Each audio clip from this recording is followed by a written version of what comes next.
السلام عليكم ورحمة الله وبركاته.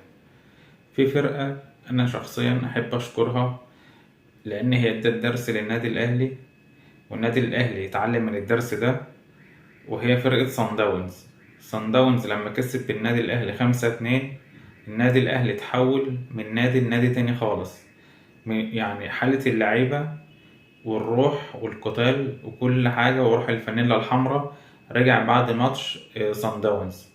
فانا بحب اشكر فريق سان داونز ان هو فوق النادي الاهلي، ومش عيب انك تخسر 5-2 ولا اي حاجة، عادي خالص.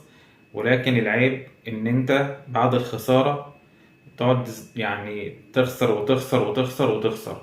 لكن النادي الاهلي لما يعني الضربة اللي بتوجعه بتقومه، مش بتموته. لا، الضربة اللي هي بتوجعه بتقومه، وبتقومه جامد قوي واحسن من الاول كمان. فانا احب اشكر فريق صن داونز على على الخمس اهداف اللي اداهم للنادي الاهلي، لان احنا من بعدها والنادي الاهلي رجع هو النادي الاهلي اللي احنا عارفينه، ويمكن اكتر كمان. دي كانت اول حاجه عايز اقولها. تاني حاجه، يعني النادي الاهلي ونادي الوداد ونادي صن داونز، يعني انا شايف ان هم دول احسن ثلاث فرق كانوا في دوري ابطال افريقيا. دول احسن ثلاث فرق، وهم بصراحه اللي كانوا اي حد من الثلاثه كان يستاهل البطوله. مش معنى ان الوداد خسر من الاهلي ان الوداد فريق وحش، وبرضه مش معنى ان صن داونز خسر من الوداد يعني ان هو طلع. احنا كنا شايفين يعني فريق صن داونز كان المفروض هو المرشح الاول، ولكن الجون اللي اللاعب دخله في نفسه بتاع صن داونز، اللي هو تقريبا كان اسمه زولا تقريبا، او مش فاكر، لا مش فاكر بصراحة اسمه ايه. لكن هو دوت يعني هو اللي خلى نادي الوداد ان هو يبقى في النهائي مع النادي الاهلي. فمش عيب ان فرقة تخسر، مش معنى كده ان هي وحشة. يعني هي الثلاث فرق دمت هما يعني اكتر ثلاث فرق كانوا ايه، يعني كانوا يستحقوا البطولة. ومش معنى برضو ان الوداد خسر من النادي الاهلي ان الوداد كده فريق وحش. لا، فريق الوداد فريق قوي جدا، وبرضو معنى كلامي يعني ان الوداد فريق قوي، والدليل على كده ان هو خد البطولة السنة اللي فاتت. فريق الوداد فريق قوي جدا جدا جدا وما يستهانش بيه.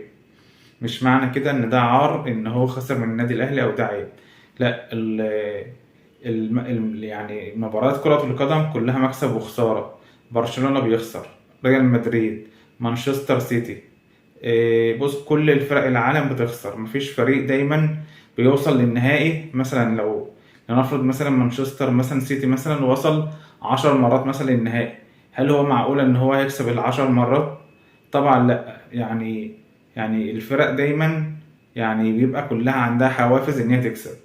طبعا في السوبر الافريقي بين نادي الاتحاد الجزائري وبين النادي الاهلي، دوت هيبقى يوم 13 ان شاء الله اغسطس، يعني بعد شهرين.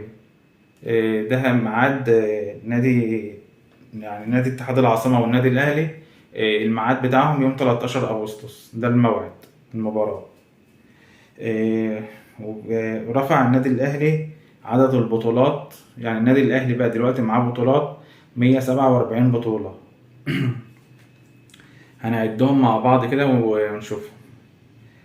فاز ببطولة دوري أبطال أفريقيا 11 مرة، وفاز ببطولة أفريقيا للأندية أبطال الكؤوس 4 مرات، والكونفدرالية مرة واحدة، وفاز ببطولة السوبر الأفريقي 8 مرات، وفاز بالكأس الأفرو آسيوية مرة واحدة.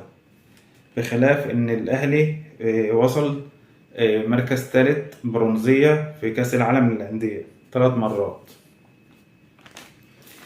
ولو جينا على المستوى المحلي، فاز ب118 بطولة مختلفة، منها الدوري العام 42 مرة، وكاس مصر 38 مرة، وفاز ببطولة كأس السلطان حسين 7 مرات، وفاز بدوري القاهرة 16 مرة، وفاز بكأس السوبر المصري 13 مرة، وفاز بكأس الجمهورية العربية المتحدة مرة واحدة، وفاز بكأس الاتحاد المصري لكرة القدم مرة واحدة.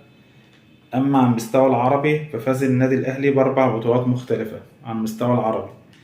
فاز بالبطولة العربية لأبطال الدوري مرة واحدة، وفاز بالبطولة العربية لأبطال الكؤوس مرة واحدة، وفاز بكأس النخبة العربية مرتين.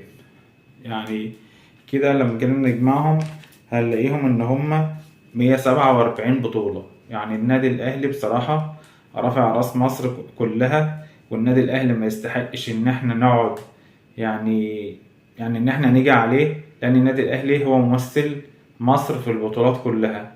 فلازم الكل يتكاتف، ولازم الكل يعني يقف جنب النادي الأهلي، عشان النادي الأهلي يعني إيه، اللعيبة روحها تعلى أكتر من كده والأداء يعلى أكتر من كده.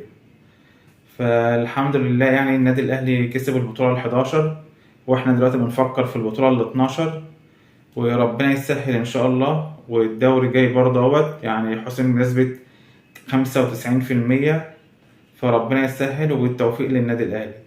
وأتمنى لو عجبك الفيديو اشترك في القناة واضغط لايك للفيديو عشان نوصله لأكبر عدد من اللايكات. والسلام عليكم ورحمة الله وبركاته.